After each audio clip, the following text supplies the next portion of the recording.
church near my village. It's been abandoned for as long as anyone can remember, and for good reason. No one dares to go near it, because every night at exactly 11 p.m., the bells start to ring. The windows are shattered, the spires barely standing. But every night, without fail, the bells ring exactly 11 times before stopping dead. My parents never talk about it. People in the village avoid the subject entirely. But when I was younger, my best friend Todd and I learned why.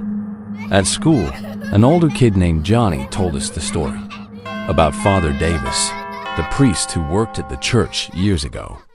He claimed the priest went insane, said demons were in the walls, and one night, he tied the bell ropes around his neck and jumped.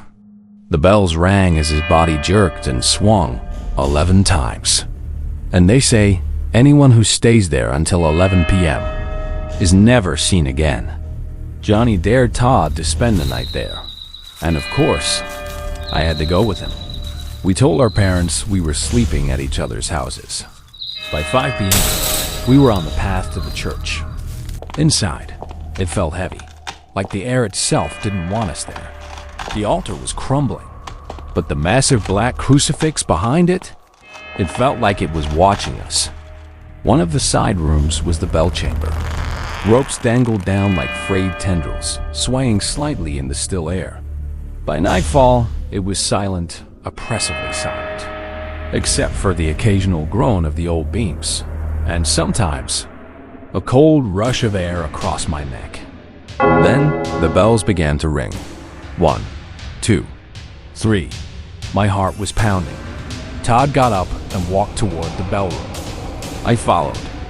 The ropes were thrashing violently, and hanging in the middle of them was a man's swollen blue face. His eyes rolled in their sockets, blood dripping from his nose and mouth. His neck was twisted under the rope, and he was staring right at me.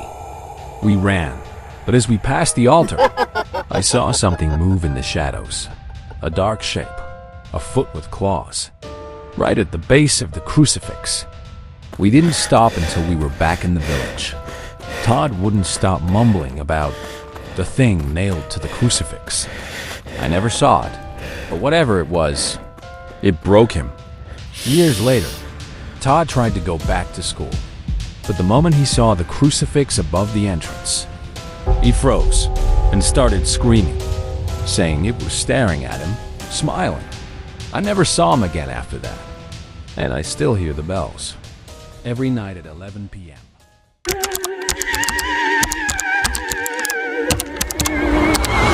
This happened to me when I was just a kid. 2 of my best friends went missing that night, and nobody believes me when I say they didn't just disappear. We found something in the woods, something that should have stayed buried. Growing up, my friends and I had this stupid habit of wandering into the woods at night. Not for camping, not for ghost hunting, just for the rush. We'd take flashlights, dare each other to go deeper every time, and pretend we weren't scared. There was an old story my mom used to tell me about kids who wandered too far into the trees and never came back. She'd say, the forest doesn't eat you, it hides you. At the time, I thought it was just a creepy bedtime story. Now, I'm not so sure. October 29th, 2012. It was me, Liam, and Frank. That night, we pushed deeper than ever before until we saw it. A round concrete structure in the middle of nowhere. It wasn't camouflaged, but it looked wrong, like the forest had been trying to hide it under layers of moss and dirt. We got closer and realized it was a bunker. Not unusual for our country. There are still thousands left from World War II, but this one felt untouched. No graffiti, no rusted weapons, just a giant hole in the floor with a spiral staircase leading down. Liam wanted to go down immediately. Frank hesitated, saying the stairs could collapse. While they argued, I swore I heard something from below. Not movement exactly, more like a wet dragging sound and a faint tapping in a pattern. I told myself it was just water dripping. The stairs were metal, solid enough, but every step echoed like a gunshot. After what felt like forever, the air got warmer, wetter. It smelled like rust and mold, but underneath that was something else, something sweet and rotten. When we reached the bottom, we found a single locked door. And Liam being Liam, he just had to find a way to open it. He found a metal panel with a lever. The door slid open.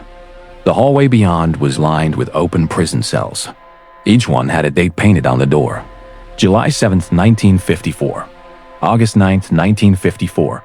September 13th, 1954. Most were empty, but I kept feeling this pressure, like we weren't supposed to be there. When we reached the last cell, that's when we saw them. 3 people lying in the corner, or at least, that's what they looked like at first.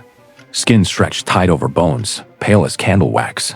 They should have been dead decades ago, but there was no decay. I whispered, "Are they dead?" One of them twitched. Then, from above us, something dropped. More of them, hanging from the ceiling by hooks through their skin. They moved wrong fast, twitching, limbs too long, eyes sewn shut. And when they opened their mouths, it wasn't to scream. It was like they were smelling us. Frank yelled, "Run!" We bolted, weaving past those long arms. Frank and I made it to the door, but Liam didn't. I turned just in time to see one of them drive its hand clean through his stomach. It didn't even look like it was eating him, just holding him there. Frank and I ran up the stairs, metal clanging under our feet. That's when I heard him scream. I didn't look back. By the time I hit the tree line, I was alone. I told my parents everything. The police searched. They found the bunker, but no creatures, no blood, no Liam, no Frank. The case went cold. That was 13 years ago. Since then, there have been more missing kids in our town than ever before. And sometimes, late at night, I hear it again. That same wet, dragging sound, and the tapping. Always in the same pattern. Almost like it's counting down.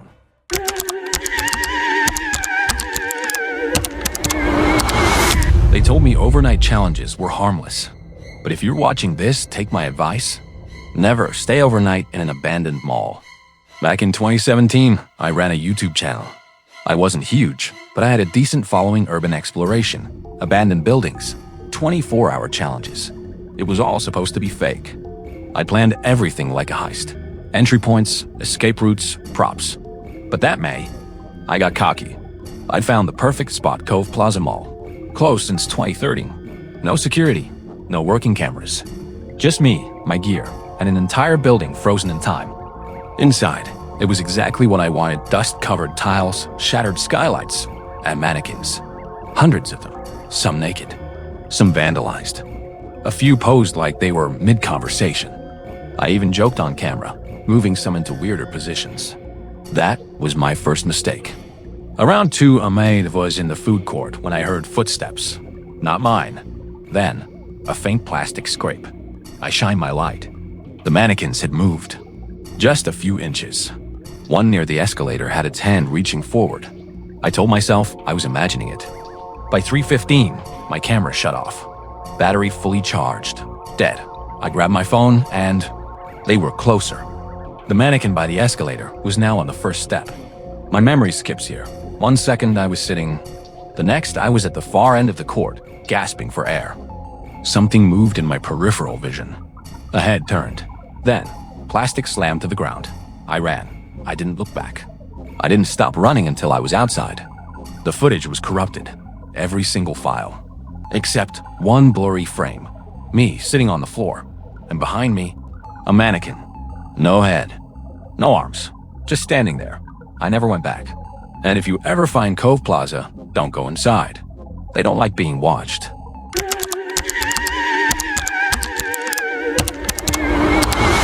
I once stayed in a hotel that turned out to be completely abandoned. And now, I know why. If you think an empty hotel is harmless, wait until you hear what happened to me in White Valley. I woke up in a cheap motel bed somewhere deep in southern New Jersey. My head was pounding. My stomach was on edge. My coworker, Todd, had called earlier, swearing he heard rain pounding on the roof all night. But when he went outside, the ground was bone dry. Then he said, there was no one else here. No staff, no guests, just us. I thought he was just overreacting until I saw it myself. The lobby was spotless, too spotless. No receptionist, no guests. Just a rack of dusty brochures and room keys hanging neatly on the wall, like no one had touched them in years. And that's when she appeared. An older woman, long gray hair, just stood there, staring at us. Todd lowered his eyes, and in a voice I'd never heard from him before, he whispered, "We better do what she says." She raised the knife slightly and said one word, "Go."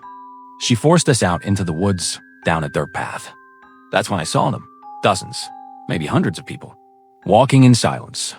Kids, nurses, patients in wheelchairs, all heading toward a single weathered building in the middle of a clearing.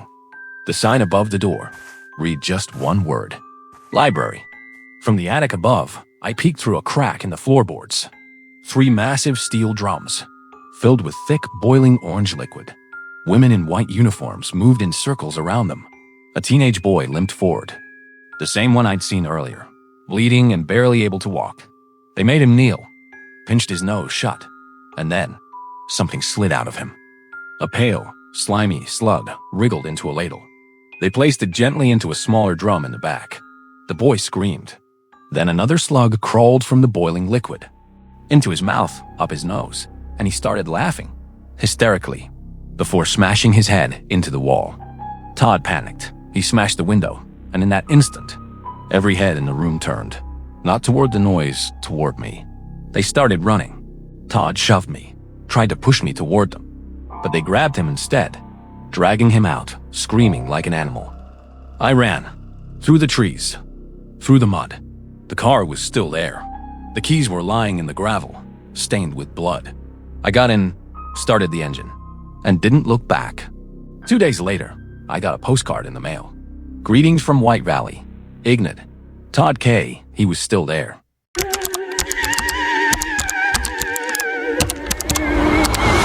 Last week, I was sent to investigate a property on the edge of Wickenburg, Arizona. Neighbors had been complaining about a rotting fence and old appliances littering the front lawn. When I got there, the first thing I noticed was the front door. It was cracked open. I stepped onto the porch, leaned in, and called out. No response. Inside, the place was a disaster. Furniture overturned. Layers of dust. No sign of life anywhere. I pulled out my notepad, planning to leave a citation, but then I saw it. A small library tucked off the main foyer. The shelves were filled with books, but on the desk, in the center of the room, sat a deep red journal. Embossed in gold was the image of a snake devouring its own tail.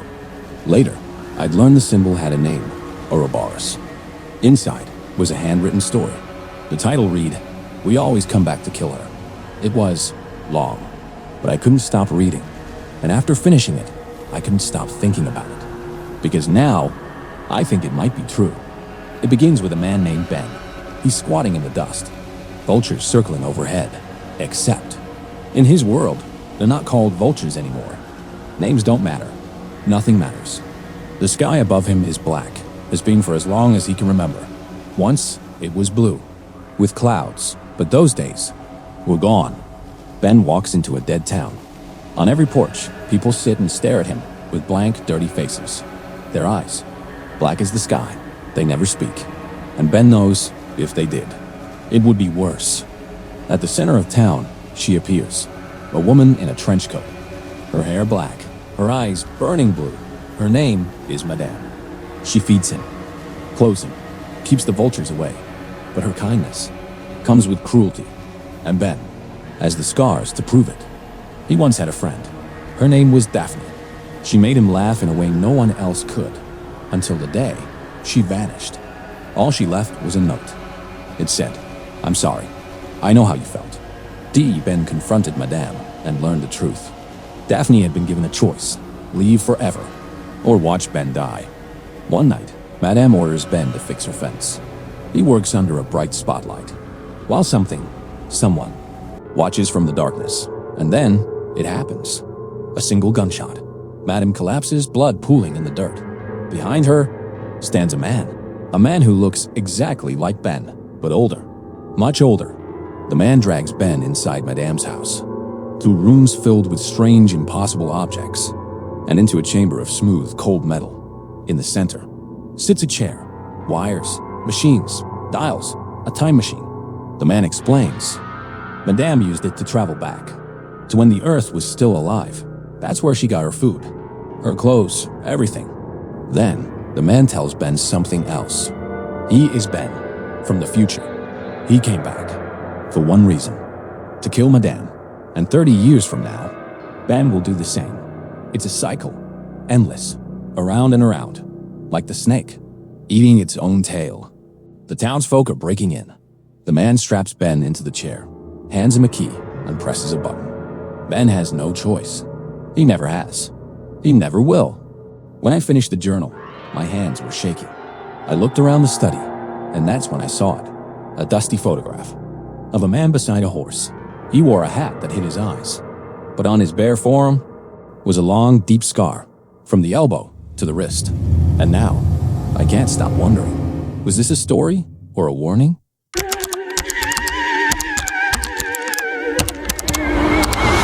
I was homeless for a few years after I turned 18, kicked out by my own mother, because, yeah, I was a screw-up. When you're homeless, you live with this constant silent tension in your chest, always on edge, always expecting something to go wrong. Food? Clothes? I managed. But sleep was the hardest part. I'd been drifting from one uncomfortable spot to another. Woods, empty lots, bus stations, until I found it. An abandoned church, hidden off a side road, the perfect hideout. The pews were gone, the stained glass, clouded with years of dust. But there was a roof, 4 walls, and no animals inside. For the first time in months, I could actually sleep without looking over my shoulder. For a week, I made it my home. Sleeping bag, a couple blankets, my backpack. It was heaven. Until one night. I just settled in after work, eyes heavy, muscles aching. When I heard it, I froze. I didn't even know there was a piano in that church. And those notes, they weren't playing in a song. Just the same 2 keys. Over and over, my pulse started pounding in my ears. I reached for the knife I always kept close, and I began packing my stuff. But then, the piano stopped. The sound came from behind the altar. There was a small wooden door there, one I'd tried opening before. It was locked. Now, it was swinging open. The darkness beyond it was thicker than the shadows in the church, and I just stood there, breathing hard. A plank of wood from the rafters fell just a few feet from me. Then, a sound. It shot straight through my spine. Every instinct in me screamed to run. I bolted, pushed the heavy front doors open, and sprinted into the night. When I looked back, I saw them. The front doors, slowly closing, by themselves. I never went back, never even drove past that road again. I didn't see a ghost. I didn't see anything. But I swear to you, what I heard in that church was real. And sometimes, that's far scarier.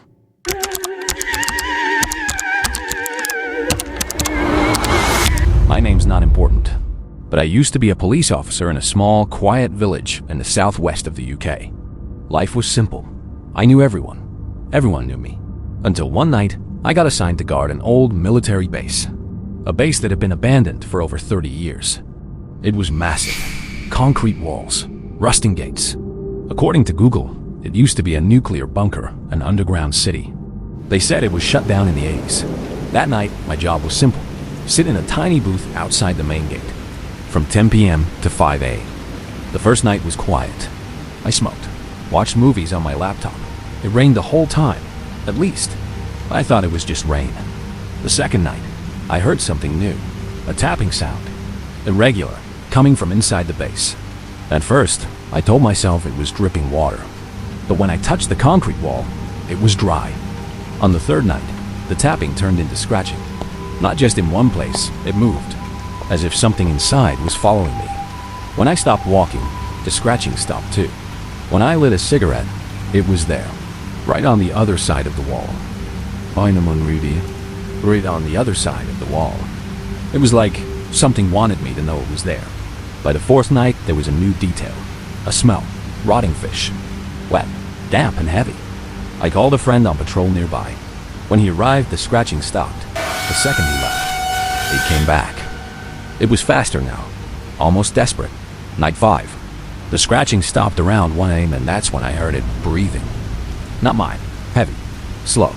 I wiped the fog from my booth window, but it didn't clear. That's when I realized the condensation wasn't from inside. Something had been breathing on the glass, looking at me. I grabbed my things, locked the main gate, and ran to my car. But later, at home, I realized something. That gate, it's always locked. I never had to lock it before, which means whatever was inside had already gotten out.